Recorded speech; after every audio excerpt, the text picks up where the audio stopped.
Welcome to digital wellness network. आप सभी लोगों का स्वागत है डिजिटल वेलनेस नेटवर्क की दुनिया में।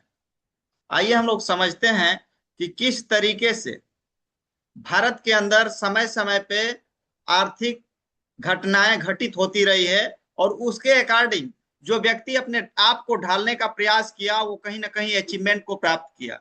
लेकिन कुछ ऐसे लोग, हमारे आपके साथ के ही लोग, जो समय पे डिसीजन नहीं लेते हैं, उनकी परिस्थितियां क्या होती है, इसको हम लोग थोड़ा विस्तार से समझने का प्रयास करेंगे आंकड़ों के हिसाब से। तो सबसे पहले हम लोग चलते हैं भारत का आर्थिक और सामाजिक परिवर्तन सन 1940 से लेकर अब तक की परिस्थिति पे एक नजर डालते हैं कि किस तरीके से भारत की आर्थिक और सामाजिक परिवर्तन समय के हिसाब से परिवर्तित होते रहा है। तो सबसे पहले 1940 के सारा दौर डालू की हम हाँ। बात करेंगे। 1940 का जो भारत था, ये कृषि आधारित अर्थव्यवस्था थी यहाँ पे। यानी हम बात करें मैक्सिमम लोगों की, 99% लोगों की, तो एकमात्र संसाधन आजीविका चलाने का हुआ करता था, धनोपार्जन का हुआ करता था, जो कृषि कार्य हुआ करता था। सही है। अधिकांश परिवारों की आय जो है खेती पे आधारित हुआ करती थी। संयुक्त परिवार प्रचलित था। यानी हम देखें तो उस समय परिवार की औसत जो संख्या हुआ करता था 12 से 15 लोगों का हुआ करता था। और जिस परिवार की मासिक आय, पूरे परिवार की मैं बात कर रहा हूं, किसी सिंगल व्यक्ति की नहीं, पूरे परिवार की मासिक आय अगर 10 रुपया प्रति माह की होती थी तो उस परिवार को समृद्ध माना जाता था। यानी अमीरों की श्रेणी में ये लोग आते थे। कब की बात है? सन 1940 की बात है। अभी ज्यादा दिन इस समय को बीते हुए नहीं हुआ। थोड़ा सा और आगे हम लोग चलते हैं, महज 2 दशक बाद सन 1960 का दौर आता है, यानी 20 साल बाद। यहां नौकरी और औद्योगिकीकरण हो जाता है। हमारा देश आजाद हो चुका होता है। 1947 में भारत आजाद हो चुका होता है। तो यहाँ पे सरकारी नौकरियों का तेजी से विस्तार होना शुरू होता है। कारण है कि जब देश स्वतंत्र होता है तो अलग अलग विभागों में सरकार भर्तियां करती है, और यही यही वो दौर होता है जहां लोगों को पकड़ पकड़ के नौकरी दी जाती है। इंडस्ट्रियलाइजेशन की शुरुआत यहीं से होती है और परिवार की संख्या यहाँ पे घट के 10 से 12 लोगों की हो जाती है। जिस परिवार में 100 रुपए प्रति माह की आमदनी हुआ करती है, पूरे परिवार की मैं बात कर रहा हूं आमदनी की, तो उस परिवार को अच्छा जीवन जीने वाला माना जाता था। यानी मिडिल क्लास फैमिली। थोड़ा सा समय बदलता है। ठीक 2 दशक बाद और क्या होता है, हम लोग एक नजर डालते हैं। 1980 का दौर आ जाता है। 1980 के दौर में प्राइवेट सेक्टर का उदय हो जाता है। यहाँ पे तमाम विदेशी प्राइवेट कंपनियां भारत के अंदर शिफ्ट होती हैं और यहाँ पे भी बहुत भारी तादाद में, भारी मात्रा में लोगों को रोजगार दिया जाता है। पकड़ पकड़ के प्राइवेट में भी यहाँ लोगों को अवसर दिया जाता है, लेकिन यहीं पे वो सारे लोग डिसीजन नहीं ले पाते। भारत में निजी कंपनियों का विस्तार होता है। ग्रामीण से शहरी क्षेत्र में पलायन यहीं से शुरू होता है। जो आज के डेट में आप लोग देखे होंगे, मैक्सिमम बातों बातों में लोग बोलते हैं बिहारी हुआ का। क्यों? यूपी और बिहार के मैक्सिमम लोग प्राइवेट सेक्टर में जाके कार्यरत हुए। और आज भी यही वजह है कि जो लोगों का माइंडसेट बन चुका है पलायन का। बेशक जो 5,000 की नौकरी कर लेगा लेकिन कोई रिस्क नहीं लेगा। जैसा कि मैंने एसबीआई में नरसों दिन बात किया था आप सभी लोगों से, तो उसी की देन है जो माइंडसेट हो गया है लोगों का ना। पलायन यहीं से शुरू हुआ सन 1980 के दौर से। ये वही दौर था जहां लोगों को पकड़ पकड़ के जबरन नौकरी पे रखा जाता था, लेकिन लोग भाग के आ जाया करते थे। नौकरी आधारित जीवन शैली हो चुका था। परिवार की संख्या यहाँ घट के 8 से 10 लोगों का हो गया था। और जिस परिवार की आमदनी महीने की 1,000 रुपए प्रति माह आती थी, वो व्यक्ति भी सामान्य जीवन जी रहा था। सोच के देखिए, हर 2 दशक बाद उस व्यक्ति की परिवार की संख्या भी घटती जा रही है और इनकम हर 2 दशक में 10 गुना बढ़ जा रहा है।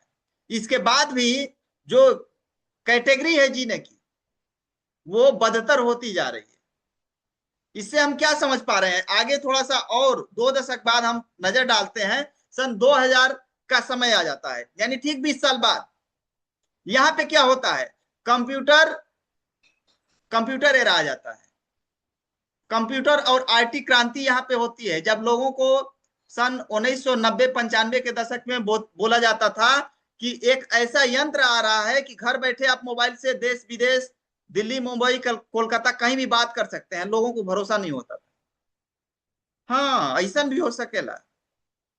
लेकिन आज वही चीज सोच के देखिए, क्या ये संभव हुआ कि नहीं? तो मायने ये रखता है कि हम कहां तक सोच पाते हैं, हमारी दृष्टा कहां तक जा पाती है। कंप्यूटर और आईटी क्रांति होती है, स्किल्ड युवाओं को बेहतर अवसर यहाँ पे मिलता है। आज सोच के देखिए, हजारों लाखों लोग ऐसे, लाखों युवा आज के डेट में कंप्यूटर का अलग अलग डिग्री कोर्स करके और रोड छाप बने हुए हैं। कारण क्या है? कारण बस इतना है कि अब कंप्यूटर का दौर नहीं रहा, अब आईटी का दौर नहीं रहा। लेकिन उस समय सन 2000 के दशक में जो युवा एक बेहतर डिग्री लिया होगा कंप्यूटर का, वो आज महीने की 1 से 1.5 लाख रुपए अर्न कर रहा होगा। लेकिन आज के डेट में लाखों ऐसे लोग हैं जो अच्छी अच्छी डिग्रियां, उनसे भी बेहतर डिग्रियां लेके और रोड छाप बने हुए हैं। कारण बस इतना सा है कि उसका दौर नहीं रहा। सर्विस सेक्टर का तेजी से विकास यहाँ पे होता है और स्किल्ड युवाओं को बेहतर अवसर प्रदान किया जाता है सन 2000 के दशक में। और परिवार की संख्या यहाँ घट के 5 से 6 लोगों का हो जाता है। और जिस परिवार की महीने की आमदनी 10,000 रुपए होती है, वो परिवार भी यहाँ सामान्य जीवन जी रहा होता है। जरा सोच के देखिए, हर 2 दशक बाद अर्थात 20 साल बाद परिवार की संख्या भी घटते जा रहा है और इनकम में 10 गुना वृद्धि हो रही है। इसके बाद भी स्थिति बेहतर से बदतर की ओर होती जा रही है। ऐसा क्यों? थोड़ा सा और आगे हम लोग चलते हैं। ठीक 2 दशक बाद 2020 का दौर आ जाता है और इस दौर को हम सभी लोग अच्छे से पहचानते हैं। इस दौर से हम सभी लोग गुजरे हुए हैं चेतना अवस्था में। 2020 का जब दौर आता है तो एआई एंड ऑटोमेशन एरा आ जाता है। लेकिन बहुत सारे लोगों को यह भी विश्वास नहीं होता है कि हाँ, ऐसा भी होगा कि जब लोगों को सन 2005 के दशक में यह बात बोला जाता था कि एटीएम कार्ड नाम का एक ऐसा सिस्टम आ रहा है जिसको आप मशीन के अंदर डालेंगे और वो पैसे देगा आपको, लोगों को भरोसा नहीं हुआ। हाँ, ऐसा हो सकेला। आदमी तो आदमी के पैसे नहीं खेदे, मशीन पैसा दे। प्लास्टिक का कार्ड वो डलला से क्या ये सारी चीजें संभव हुई कि नहीं हमारे आपकी आंखों के सामने? एआई एंड ऑटोमेशन एरा आज की डेट में काम कर रहा है। एआई ऑटोमेशन क्या है? एआई का मतलब आर्टिफिशियल इंटेलिजेंस। अब यहां पे क्या हो रहा है? आर्टिफिशियल इंटेलिजेंस और ऑटोमेशन का तेजी से विस्तार हो रहा है। मोबाइल, इंटरनेट और डाटा आधारित काम हो चुका है हमारी आपकी आंखों के सामने। आप देख रहे हैं कितनी भयंकर मात्रा में तेजी से लोगों के जॉब्स छीने जा रहे हैं। रोबोट्स और सॉफ्टवेयर से कई ट्रेडिशनल जॉब्स रिप्लेस हो रहे हैं। कंपनियों में छटनी डिग्री के बावजूद भी रोजगार के अवसर सीमित हैं। परिवार की संख्या यहाँ पे घट के मात्र 4 लोगों की हो चुकी है, जैसा कि सरकार ने 2004 में नारा दिया था, हम दो हमारे दो। ये चीज लागू है आज के डेट में। कहीं ना कहीं सभी लोग जागरूक अवस्था में आ चुके हैं। और जिस परिवार की आमदनी 2020 के दशक में, हम 26 में अभी जी रहे हैं, मात्र 5 साल पहले की बात है, जिस परिवार की आमदनी 1 लाख रुपया प्रति माह की आ रही है 4 सदस्यों के बीच में, वो परिवार सामान्य जीवन जी पा रहा है। क्या मैं सही बोल रहा हूं? आप सभी लोग एनालिसिस करके देखिएगा कि जिस परिवार में 1 लाख रुपए प्रति माह की आमदनी होगा, वो व्यक्ति अपना सामान्य जीवन जी सकता है। वो अमीर की श्रेणी में नहीं है, सिर्फ अपना घर परिवार चला सकता है, बच्चों की शिक्षा दीक्षा करा सकता है, मेडिकल चीजों को संभाल सकता है, क्योंकि साथ साथ बीमारी भी है।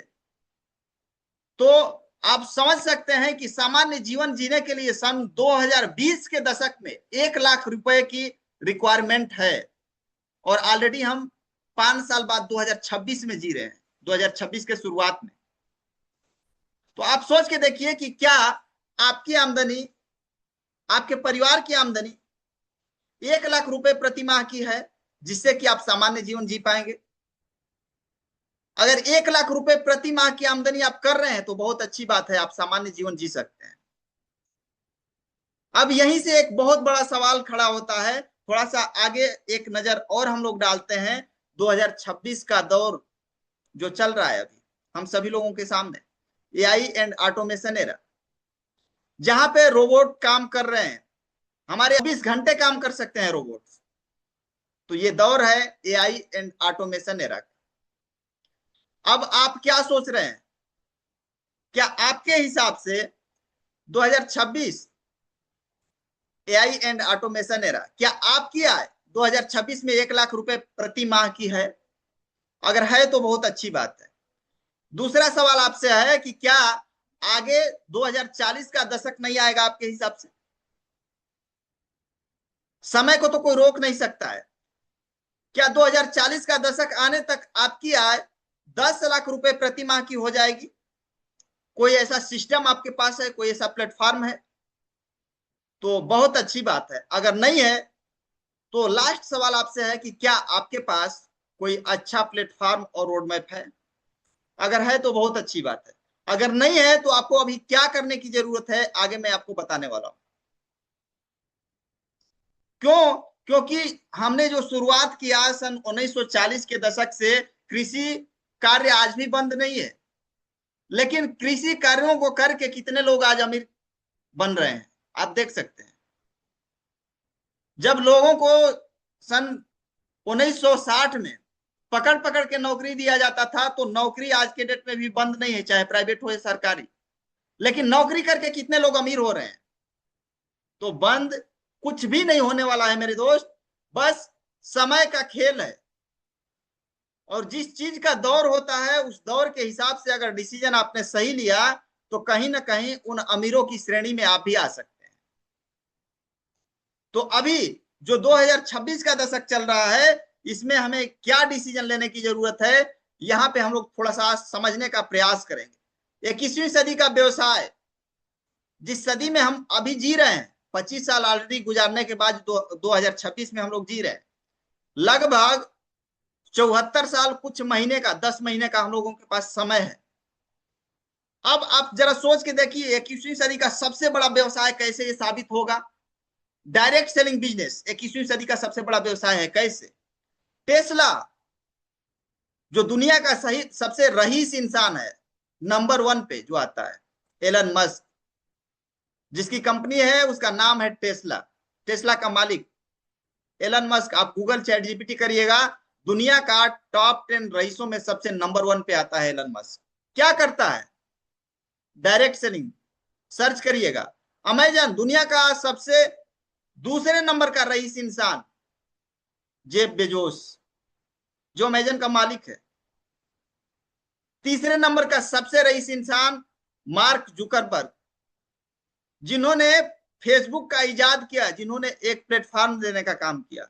और हम लोग समझते हैं कि फेसबुक बस मनोरंजन का संसाधन है, लेकिन नहीं, आप कहीं ना कहीं बहुत बड़ी गलतफहमी के शिकार हो चुके हैं। आज एक से एक लोग हैं जो फेसबुक के माध्यम से अपना करोड़ों का व्यापार कर रहे हैं, अरबों का व्यापार कर रहे हैं। हर मिनट, हर सेकंड में करोड़ों का टर्नओवर हो रहा है। तो आपको डीप नॉलेज लेने की जरूरत है। तीसरे नंबर का सही सबसे रईस इंसान मार्क जुकरबर्ग।